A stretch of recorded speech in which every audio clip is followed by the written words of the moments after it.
Now comes the fun part. Now is when we're going to release stress. It's time to release your stress.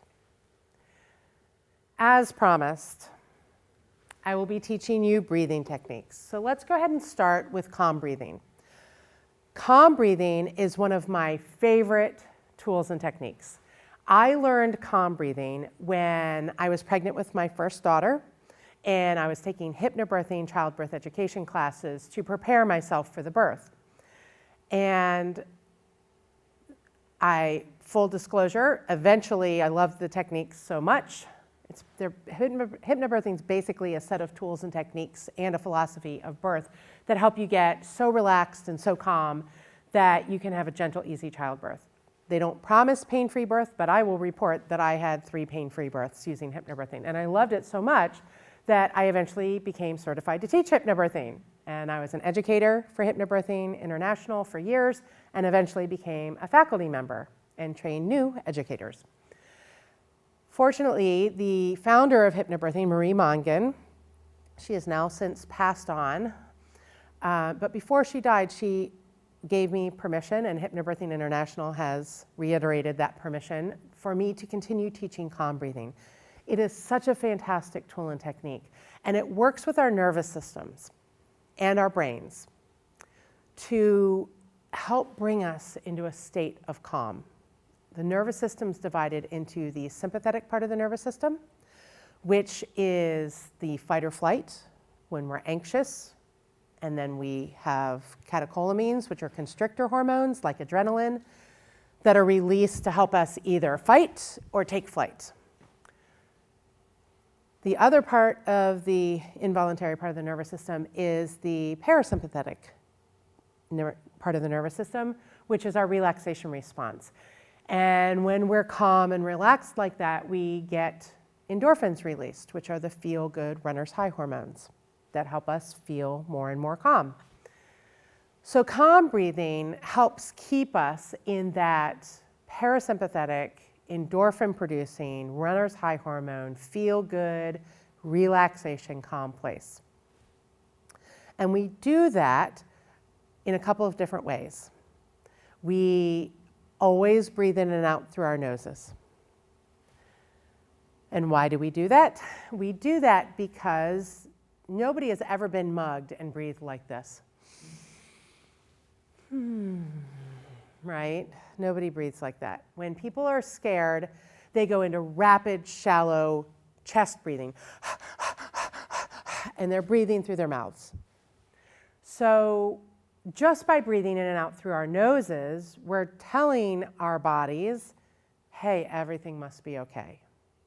Okay? And actually, we all have a cranial nerve called the vagus nerve, V-A-G-U-S. It starts in our occiput, right here. It comes down through our jaw. It innervates all of our organs. It goes all the way down to our pelvic floor. It's our longest cranial nerve. And that's the messenger network back to the brain about whether to give us those constrictor catecholamines for fight or flight, or freeze, or whether to give us the endorphins for the relaxation response. So just by breathing in and out through the nose, we're telling the vagus nerve, tell the brain to give us more endorphins. That's what we want. It would feel really good to be able to relax more because everything's just fine.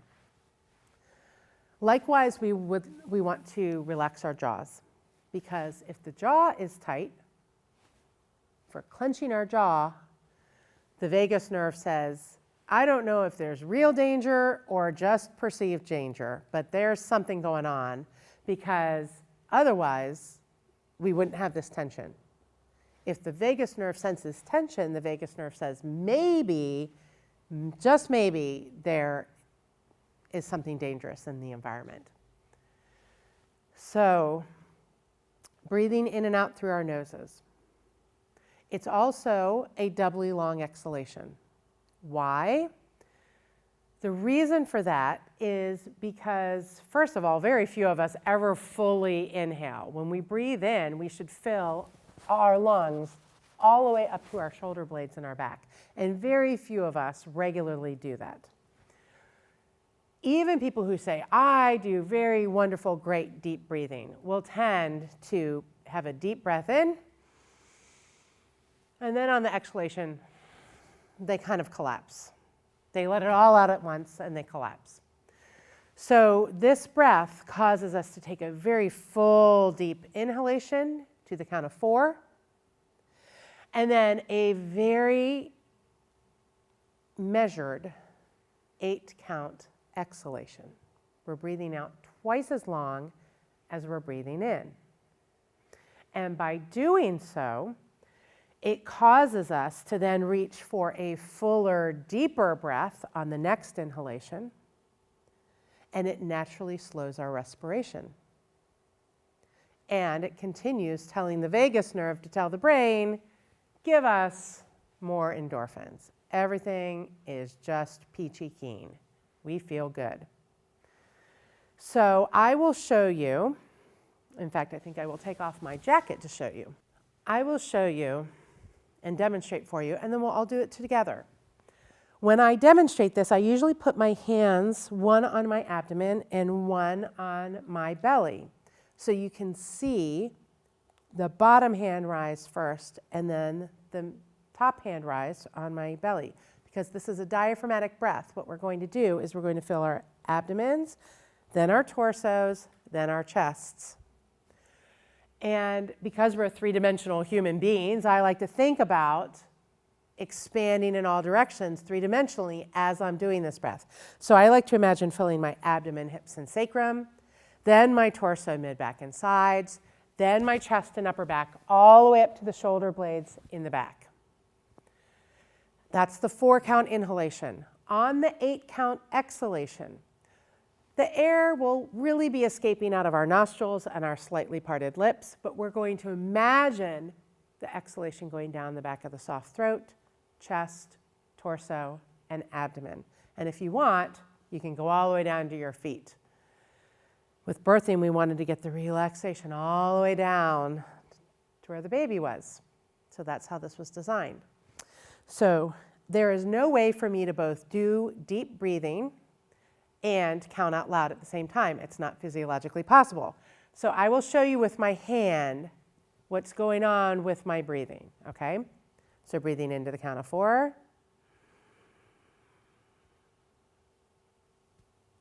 And then out to the count of 8.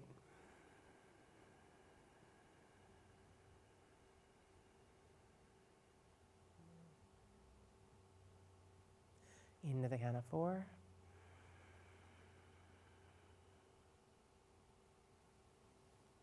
Out to the count of 8.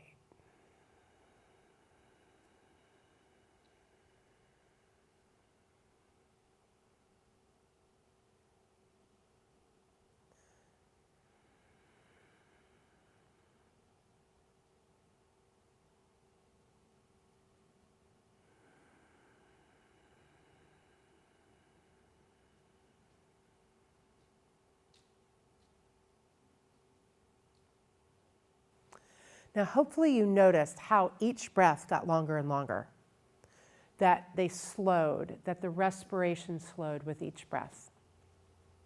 And hopefully you also noticed that my face remained soft.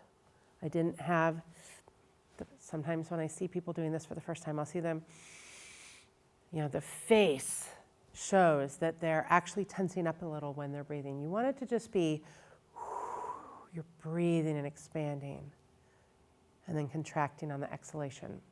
Also, you notice that my shoulders remain soft and sunk into the frame of my body. They didn't creep up. One thing I sometimes see people do is as they breathe in, their shoulders are like going up a staircase. We want them to stay soft and relaxed. Okay, so go ahead and do it with me. And if you'd like, you can place your hands on your belly. You don't have to, but feel the bottom one rise, then the one on your torso rise, and then feel your chest. And on the exhalation, you'll feel the reverse. You'll see my chest falling, then my torso, then my belly. Okay? Calm breathing. Breathing in to the count of 4 and out to the count of 8. And go ahead. I'm not an aerobics instructor, so I'll start us off, but then I'm not going to count for you because we all have different lung capacities. Okay? So you'll find the pace that works for you. As soon as you finish inhaling smoothly, then begin a smooth exhalation. Okay? So beginning now, breathing into the count of 4.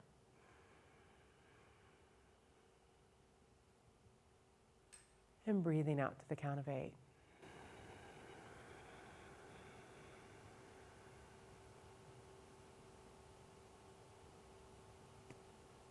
And keep going, breathing into the count of 4, allowing your jaw to relax. Good, allowing your shoulders to relax, sink into the frame of your body as you continue the breathing. Expanding in all directions on each 4-count inhalation, breathing in through your nose, filling your abdomen, hips, and sacrum, then torso, mid, back, and sides, then your chest and upper back. And on the exhalation, breathing down the back of your soft throat, chest, torso, abdomen, relaxing each and every part of your body on the exhalation.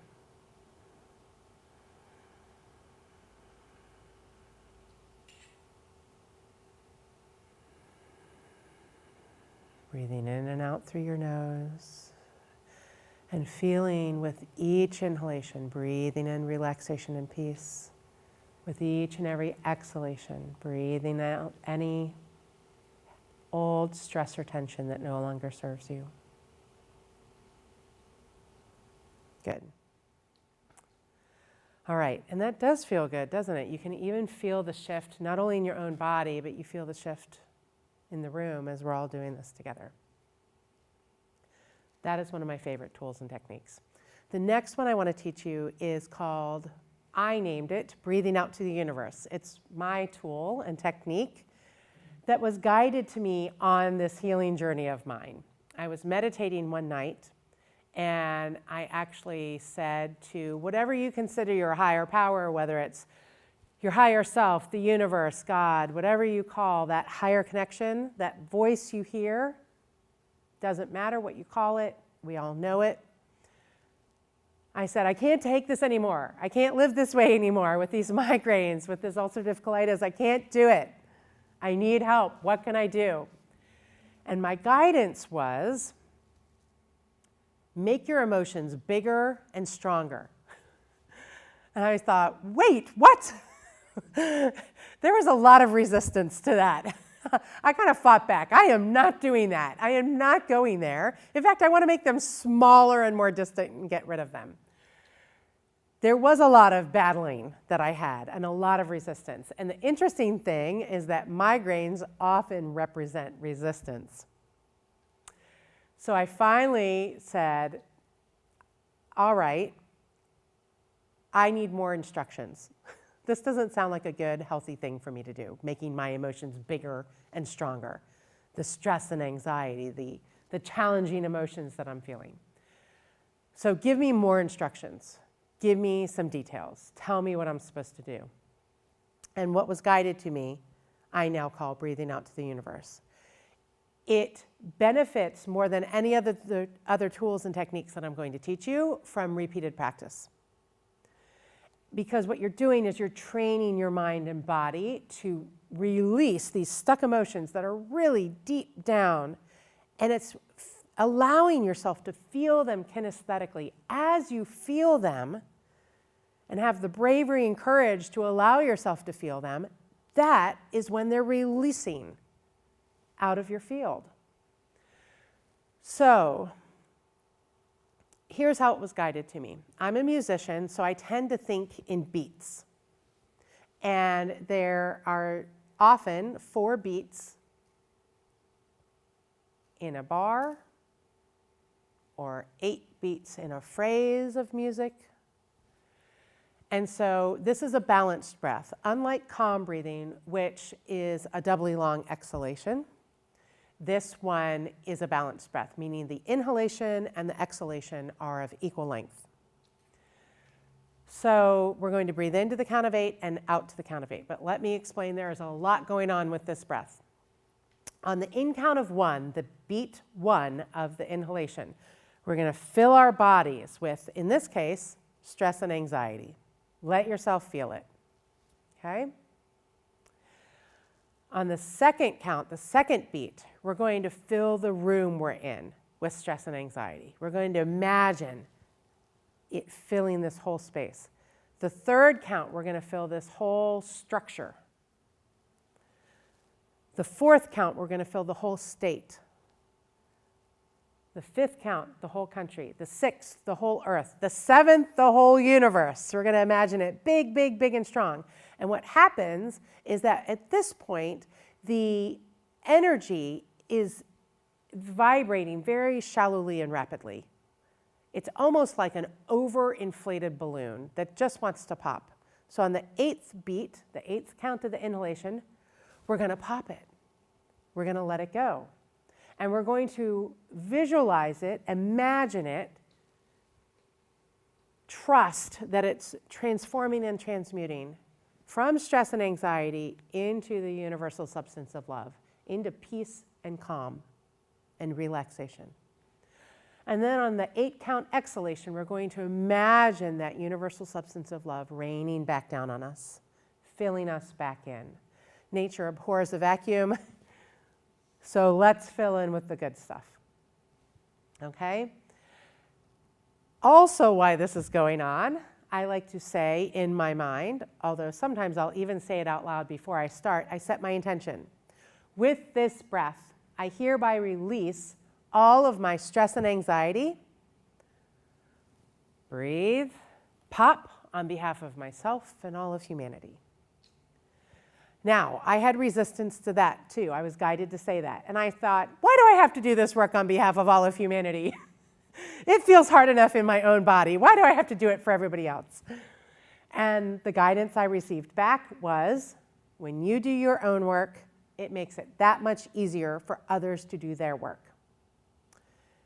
And indeed, I found that to be so. As I'm working with private hypnosis clients, the more I teach them, and the more of them I teach, the faster the results with breathing out to the universe for them.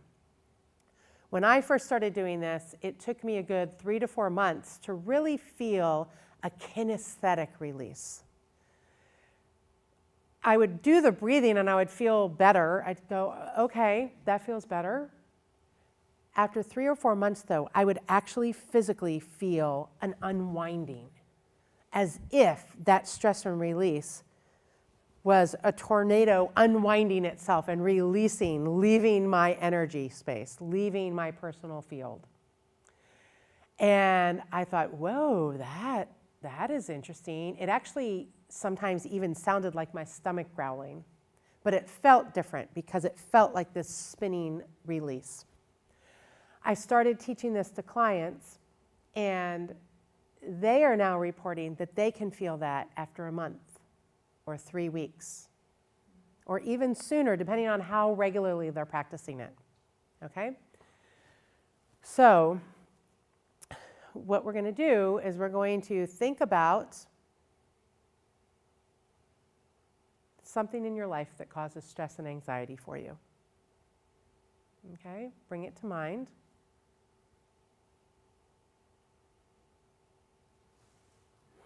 You got it?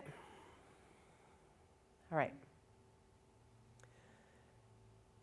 With this breath, I hereby release my stress and anxiety on behalf of myself and all of humanity.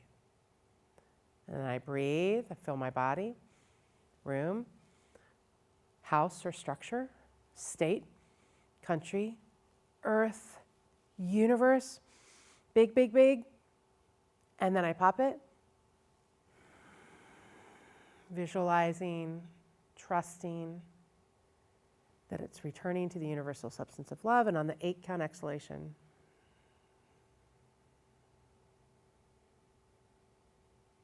it rains down on me. So continue doing that, and I'll guide you through it.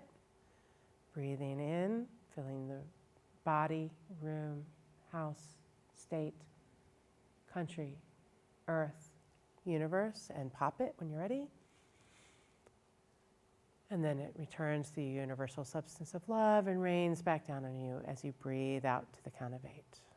Allowing your jaw to remain loose, limp, and relaxed. Allowing your shoulders to remain soft and sunk into the frame of your body.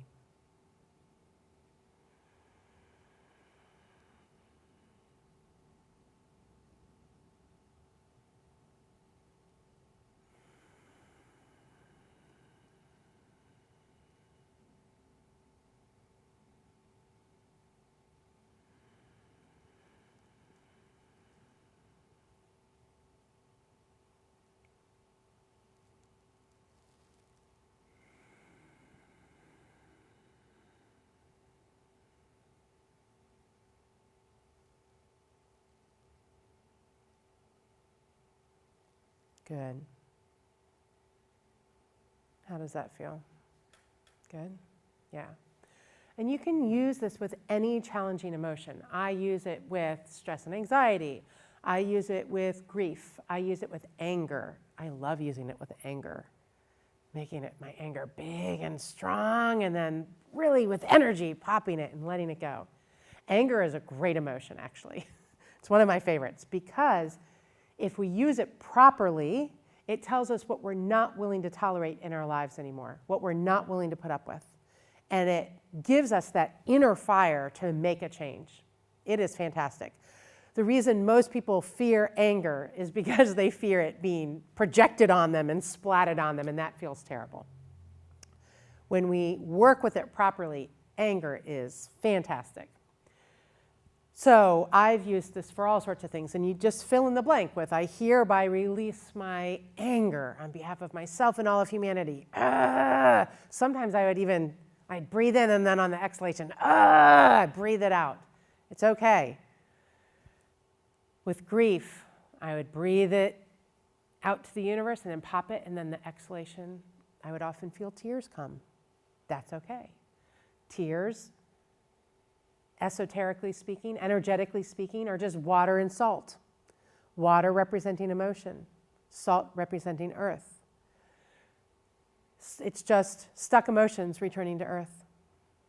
So we tend to judge these emotions of ours. We only want to feel happiness, joy, love, and yet these more challenging emotions, when we process through them, are the doorway to freedom for us. They give us the impetus to change our lives for the better, to make positive changes in the world through ourselves.